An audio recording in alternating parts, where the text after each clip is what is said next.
कीजिए, नाम से बढ़कर कोई पुण्य नहीं है। जैसे आप पुण्य करने के बड़े लालायित हैं। देखो, अपने यहाँ जो भगवत प्राप्ति का पुण्य का भाव है, उसका ये है कि भगवान ने हमें 10 रोटी दी है, हमारा काम 5 रोटी से चल जाएगा, तो हम 5 रोटी दूसरों की सेवा में लगा देते हैं। ये भाव है। दान पुण्य वो एक अलग चीज है। भगवत प्राप्ति के मार्ग वाले उपासक को ये भाव रखना है, प्रभु ने मुझे इतना दिया है, मेरा काम इतने से चल जाता है, तो और जो भगवत स्वरूप है, गौ सेवा, पंछियों की सेवा, अन्य जीव, बीमार कोई है उसको, साधु महात्मा, धामवासी, विरक्त जन, उससे क्या होगा? वो तुम्हारा पुण्य कर्म नहीं बना, वो सेवा बन गई।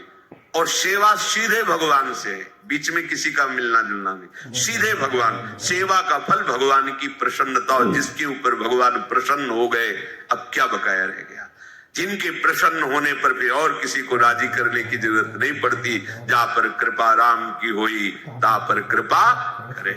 और जिसके ऊपर प्रभु की प्रसन्नता और कृपा है, तो जामवंत कहा सुन रघुराया, जा पर नाथ करो तुम दाया, ताहि सदा शुभ कुशल निरंतर, सुर नर मुनि प्रसन्नता ऊपर, सोई विजयी विनयी गुण सागर, तासु सुजस त्रैलोक उजागर। भगवान प्रसन्न हो गए तो जितने ऋषि मुनि महात्मा, सबका आशीर्वाद आपके ऊपर हो, कौन परास्त कर सकता है? तो हमारी बात को ध्यान से सुनो।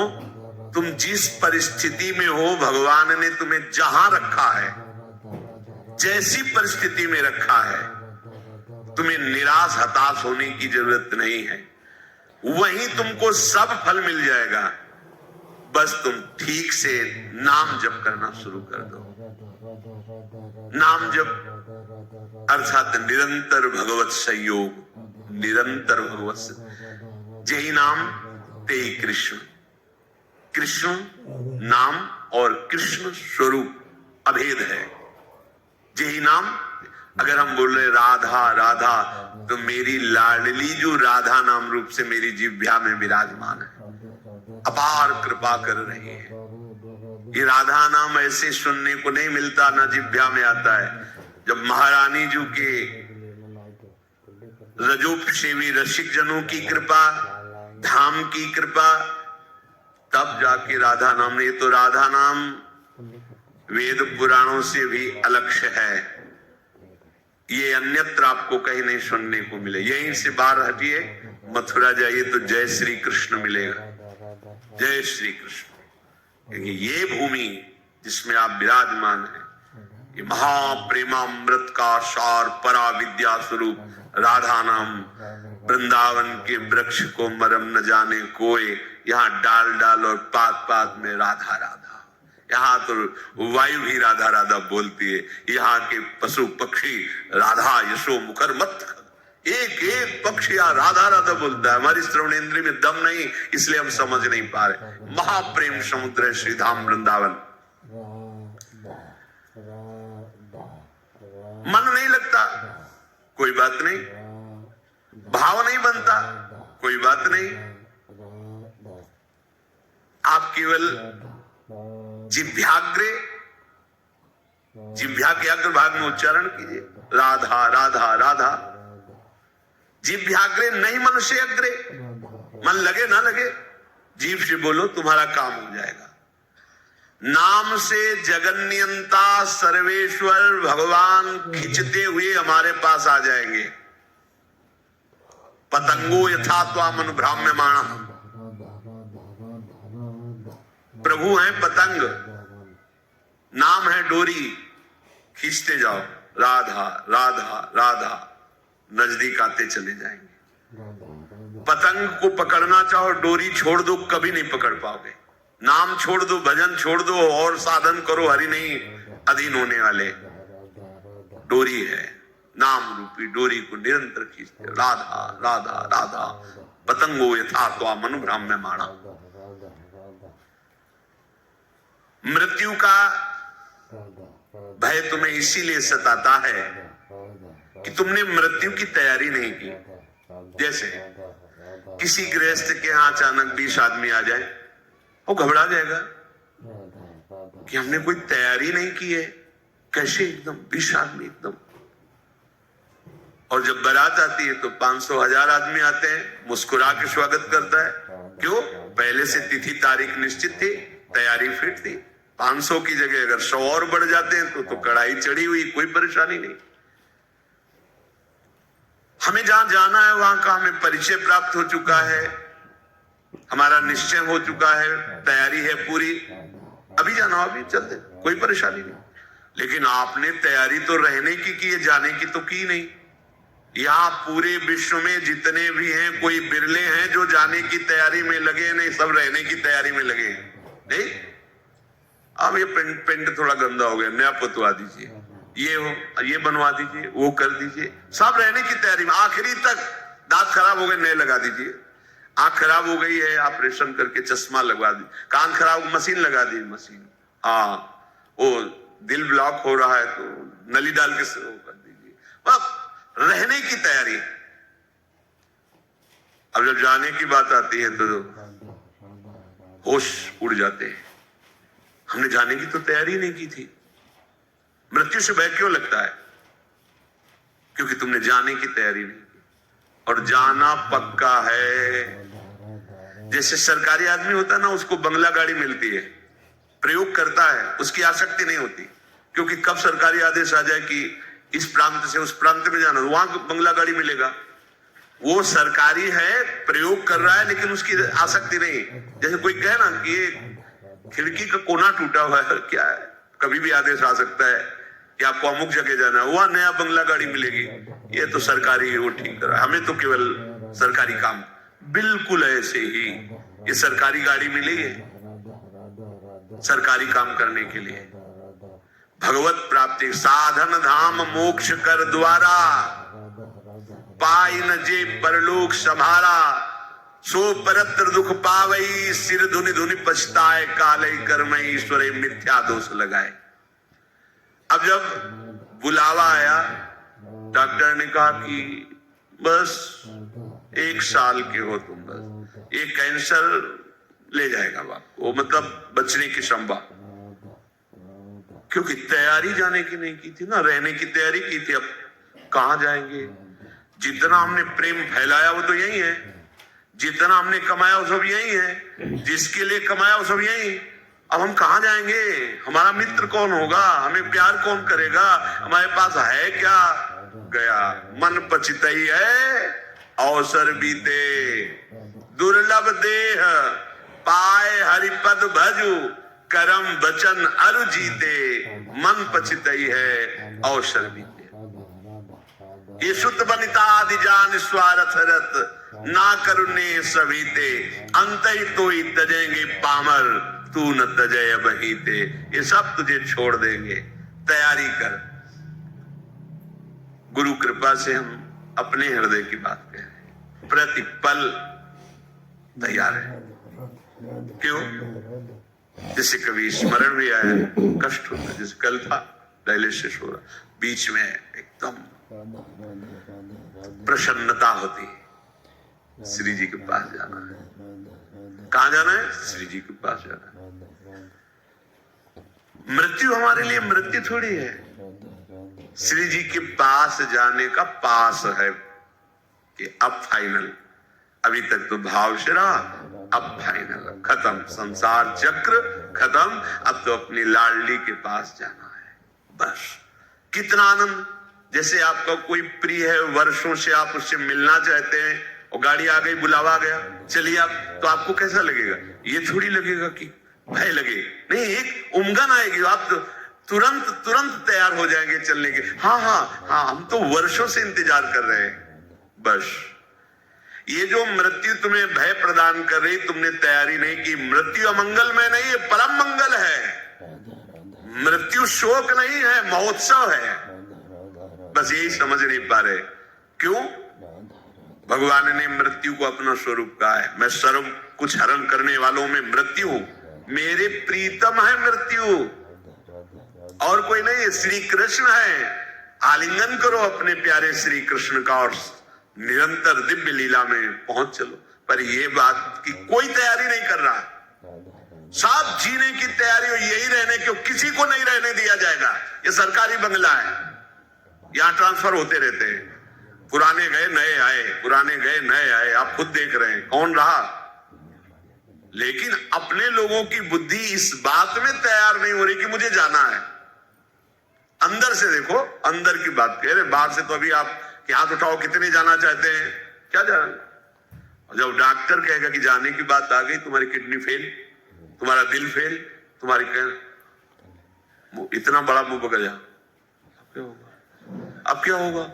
तो तैयारी नहीं थी ना, तैयारी है तो मुस्कुरा देंगे। हाँ, अंदर से हर समय एक आनंद धारा रहती है, वो किशोरी जी के चरणों की सत्प्रेम सिंधु मकरंद रसौघ धारा, वो धारा हमें जीवित किए है। वो धारा हमें ऐसे प्रसन्न रखती है कि किसी को ब्रह्मा का पद मिलने पर भी उतनी प्रसन्नता नहीं होगी जितनी प्रसन्नता हर समय बनी रहती। ये केवल महारानी जी के चरणों के आश्रय से। पूज्य बाबा कह रहे कि आप कल्पना नहीं कर सकते कि आप कितना सुखी हो जाएंगे। वही बात देखो, बात तभी समझ में आती है जब स्थिति परिस्थिति में वो बात रहे। आप स्वस्थ हैं, सब अनुकूलता है, और फिर आप कह रहे हैं प्रभु की बड़ी कृपा है, ठीक है। लेकिन जब आप प्रतिकूल परिस्थिति में अनुभव करें, वाणी से नहीं, एक होता है देखो कि अब भाई भगवान है, वो जो करेंगे तो सहना ही पड़ेगा, हाँ कृपा ही है, फिर मतलब एक सहना, और एक होता नहीं कृपा है, मैं अनुभव कर रहा हूं इसमें कृपा है, वो बात अब सहना ही पड़ेगा।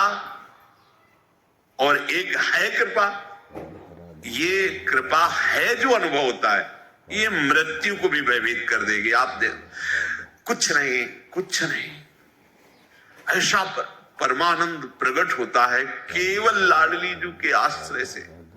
मतलब अब जैसे हम कहें कि जिस समय हम चिंतन करते हैं तो और हर समय करते क्या है, पर कभी कभी उसमें गाढ़ चिंतन जब होता है तब दिखाई देता है कि अरे ये जीव कैसा भ्रमित हो रहा है, कैसे इसका समय नष्ट कर रही माया, जिस समय में ये परम पद प्राप्त कर सकता है उसको कैसे नष्ट कर रहा है, बड़ी भूल हो रही, बड़ी भूल हो रही। तो तभी जब वो अंदर से कि आप क्या इतने घंटे सो रहे हैं, बर्बाद क्यों कर रहे हो। अरे एक वो नींद आने वाली है जिसमें सदा सदा के लिए तुम सो जाओगे, होश में हो, मृत्यु आने वाली है।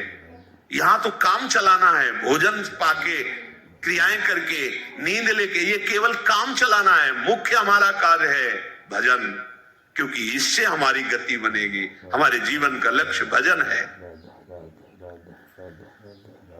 प्रभु की बड़ी कृपा, सच मानिए जिसको सत्संग मिल गया, सत्संग में स्नान करने पर फिर और कुछ कोई तीर्थ स्नान करने की जरूरत नहीं रह जाती। स्वाभाविक कैसे, सत्संग का फल है। मज्जन फल पेखी तत्काला, काक होए पिक बको मराला। अगर सत्संग रूपी तीर्थ में स्नान कर लिया तो कौआ कोयल हो जाएगा, बगुला हंस हो जाएगा। इसका तत्काल का प्रभाव है। एक सत्संग का शब्द आपके जीवन को बदल देगा। सत्संग के समान कोई बड़ा तीर्थ नहीं है। अगर इसमें जो रोज अवगाहन करते हैं पर आचरण में उतार ले, कुसंग ना होने पावे, तो सत्संग तुम्हें महात्मा बना देगा। पैंट शर्ट में तुम महात्मा होगे, गृहस्थी में रहते हुए तुम महात्मा होगे। महात्मा कोई बाहरी वेश ही नहीं है, महात्मा एक स्थिति है। महात्मा की एक स्थिति होती है। ये बात बिल्कुल याद रखना, कभी निराश मत होना। तुम्हें कभी ये सोचना नहीं पड़ेगा कि मेरा क्या होगा। यदि एक क्षण भी तुम बर्बाद नहीं करोगे तो बर्बाद व्यर्थ करना। तो यहां अगर भगवत भजन नहीं हो रहा तो सब व्यर्थ जा रहा है। आप देखो यहां सत्य कुछ नहीं, मान लीजिए कुछ सत्य नहीं, दिखाई सब कुछ दे रहा है, कुछ नहीं। ये जादू है, माया का जादू। वो अभी नेत्र सही नहीं, इसलिए आपको ये बात मजाक सी लगेगी। यहां दिखाई सब कुछ दे रहा है, लेकिन जो है वो नहीं दिखाई दे रहा, जो नहीं है वो दिखाई दे रहा है। इसी का नाम माया है। देखो कहां गए अम्मा, कहां गए पप्पा, कहां गए परिवार? खोजो तो नहीं मिलेगा। जो कल विषय था वो कहां गया, जो कल दृश्य था वो कहां गया? वो सब एक स्मृति के गर्त में जमा होता चला जा रहा है। और जब हम सत्य स्मृति करना चाहते हैं तो वही सब हमारे सामने फैल रहा है, वही हमारे सामने सब चला रहा है। असत्य की इतनी जोर की सत्ता की स्मृति बैठ गई कि कुछ नहीं, आंख मूंदो तो पुरानी सब स्मृतियों का रजिस्टर भरा है। इन्हीं को डिलीट करना भगवत प्राप्ति कहते हैं। पूरा स्मरण संसार का खत्म, भगवत स्मरण से भर गया हृदय, उसी को कहते जीवन मुक्त महापुरुष। तो मेरी बात मान लो, एक क्षण भी भजन से बिलग न जाने पावे। सेवक जी महाराज भी कह रहे हैं कि कबहू काल वृथा नहीं जाए, एक क्षण भी तुम्हारा व्यर्थ नहीं जाना चाहिए। व्यर्थ क्या है? अगर भजन छूटा, नाम छूटा, भगवत आश्रय स्मृति, वो व्यर्थ जीवन है, चाहे जितना आप कमा लो कुछ नहीं। ये ऐसी बाढ़ सी आती है, घटती देखे जाते हैं। किसी व्यक्ति को हमने देखा था एक बार, वो पूरा परिकर आए थे, सोने की कटोरी, चांदी की कटोरी, चांदी की थाल, किसी में अनार के दाने, किसी में पपीता के हुए, ढेर सारी चौकी में बाल भोग के समय। तो पूछा कि उन्हीं के निज जनों से, तो उन्होंने बताया अमुक अमुक अमुक ऐसा ऐसा। फिर कुछ समय बाद वो मिले तो उन्होंने बताया वो जो थे ना, वो इस समय अमुक जगह बंदी है। इतना वैभव, इतना सब। वो किसी बहुत फैक्ट्री के बड़े मालिक थे ऐसा, वो उन्होंने बैंक का कर्जा लिया था ऐसा। ये माया का ऐसे फ्लो चलता है, एक समय सोने की कटोरी और दूसरे समय अल्युमिनियम का कटोरा। बड़ी विचित्र खेल। कभी इस पर भी, ये सत्य नहीं है, ये नाटक है माया का। सत्य है हरिनाम, हरे नामयु, हरे नामयु, हरे नामयु। मान लीजिए, ये मत समझिए कि हम बाबा जी तो भगवान के पक्ष की बात केवल कह रहे हैं। सत्य विषय यही है, सत्य विषय यही है। अगर आप भगवान का भजन नहीं करते तो जो भी कर रहे हो हाथ कुछ नहीं लगेगा, बटोर लो। संतों ने उसको ऐसा बताया है कि जैसे अंधा आदमी एक दुकान में गया और कहा कि हमें कुछ सेवा बताओ, तो बोले अब हम क्या तुमको सेवा बताएं, क्योंकि आंख तो है नहीं, अगर कहीं साबुन उठा के दो, माचिस उठा के दो तो तुम्हें पता ही नहीं, दिखाई नहीं दे रहा। ऐसा करो, तुम मूंज की रस्सी बटो। तो बैठा दिया मूंज, और एक भैंस का पड़ा के लग गया, तो मूंज चबाने, वो जैसे से सरकाता वो चबा जाता। जब शाम हुई वैसे किया तो हाथ ही वाली मूंज थी और कुछ था ही नहीं। इसमें हाथ वाली भी मूंज नहीं रहेगी, क्योंकि हाथ ही नहीं रहेंगे, हाथ भी तुम्हारे साथ नहीं जाएंगे, यही छूट जाएंगे। ये पूरे संसार की जितनी क्रियाएं, जितनी वस्तुएं, अगर भजन नहीं हो रहा तो सब व्यर्थ है, सब व्यर्थ। कैसे? जैसे पूर्व में भी हम कुछ रहे होंगे, इस जन्म में हमारे पास क्या है वो पूर्व का, ना वो संबंध है, ना संपत्ति है, ना पढ़ाई है, ना वो बल है, ना वो बुद्धि है। फिर नया नया नया, कब तक चलता रहेगा ये प्रपंच? इसलिए प्रभु ने इस बार तुम पर अहेतु की कृपा करके ये संयोग प्रदान किया है। ध्रुवदास जी कह रहे बार बार तो बनत नहीं या संयोग अनूप, मानुस्तन वृंदा विपिन रसिकन संग और विवि रूप श्यामा श्याम की उपासना। मैं आपसे फिर प्रार्थना करता हूं कि आप केवल प्रभु के आश्रय में रहना, वो संभाल लेंगे आप, कोई भी हो, कैसे भी हो। आप चेत दुराचारो भजते मामानन्य भाग सादर समन्तव्या सम्यक व्यवसिता, ऐसा वो संभाल लेंगे। बड़े कृपालु है, बड़े कृपालु है। देखो, कोई भी प्रकृति के द्वारा रची हुई वस्तु अपना स्वभाव नहीं छोड़ती। स्वभाव है अपना अपना, सबका स्वभाव, प्रकृति की हर वस्तु का एक स्वभाव है, और वो अपने स्वभाव का प्रभाव दिखा के ही रहती है। पारस का एक स्वभाव है कि छू जाए लोहा तो सोना बना देती है। अब वो पारस बहुत बड़े संयमी नियमी के घर का लोहा है, या बहुत बुरे आचरण करने वाले के घर का लोहा है, और अगर वो छू गई तो सोना बना देगी। ऐसे ही भगवान का नाम का एक स्वभाव है और उसका प्रभाव है।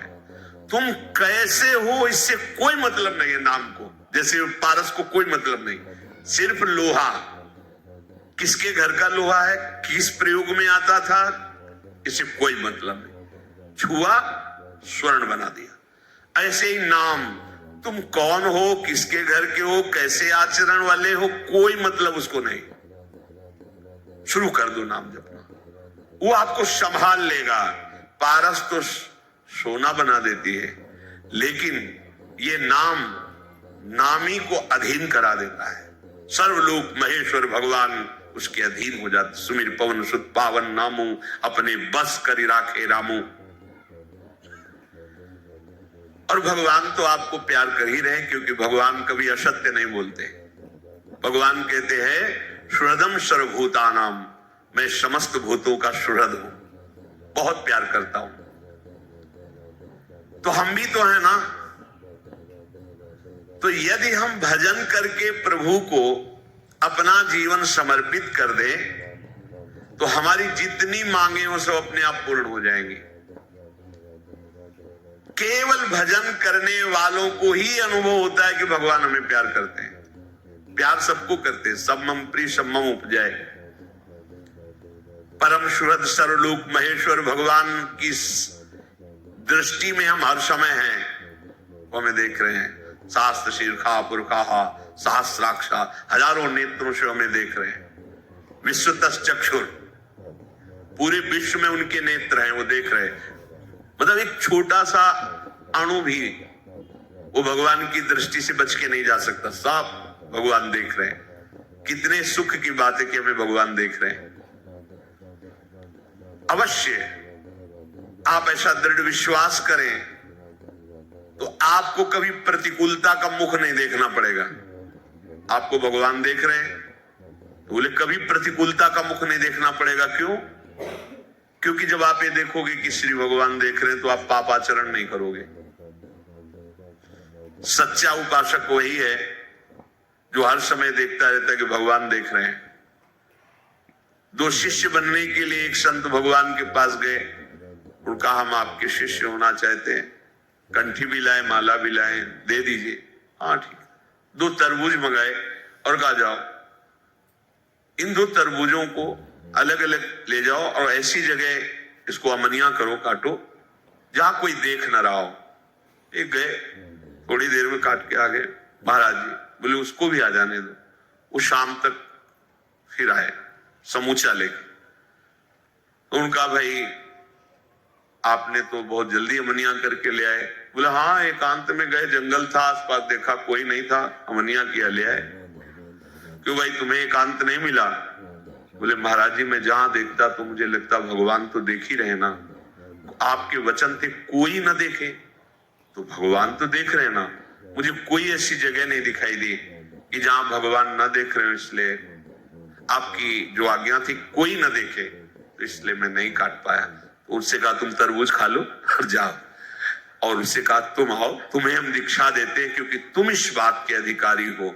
वास्तविक परमार्थ का पथिक वही है जो सर्वत्र ये बात देखता है कि भगवान मुझे देख रहे हैं। जिस प्रेम से भगवान अधीन होते हैं वो प्रेम केवल नाम से प्रकट होता है। उस प्रेम का परिवसान कहीं और ना होने पावे, ये सूक्ष्म बात है। जब आप भजन करोगे तो आपके हृदय में एक आनंद उमगन होती, और अगर उसको संभाल नहीं पाए तो वही काम में नाना प्रकार के भोगों में वो फिसल जाएगी। इसीलिए साधु संग रूपी बाढ़ अत्यंत आवश्यक है।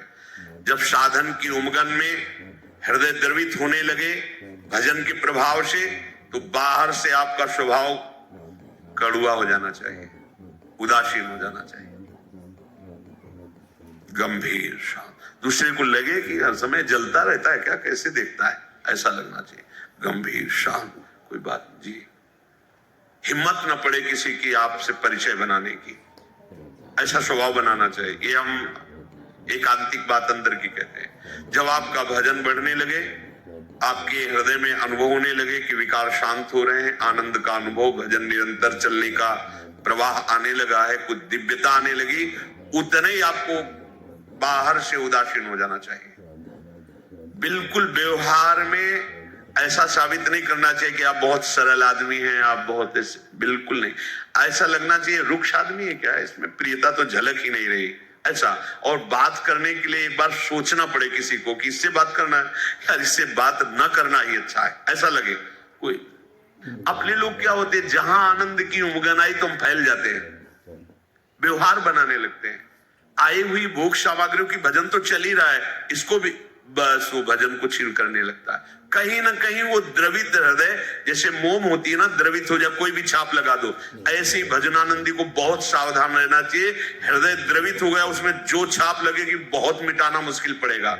इसीलिए हर समय साधु समागम की बाढ़ की बात कही गई। जब तक सिद्धावस्था ना आ जाए तब तक व्यवहार को स्वीकार नहीं करना चाहिए। उपदेश देना, व्यवहार बनाना, शिष्य बना, ये तब तक नहीं करना चाहिए जब तक आप करने लायक हो। जब आप करने लायक ना होना तो जिनको मन है वो करवा लेंगे। आप करने लायक हो तो मत करना, फंस जाओगे। ये छोटा मोटा फंसाव नहीं है, ये तो केवल हरि ही निर्वाह कर सकते हैं। ये जो व्यवहार है, ये अजगर है, अजगर, ये लील जाएगा, चिन्ह भी नहीं रखेगा, चिन्ह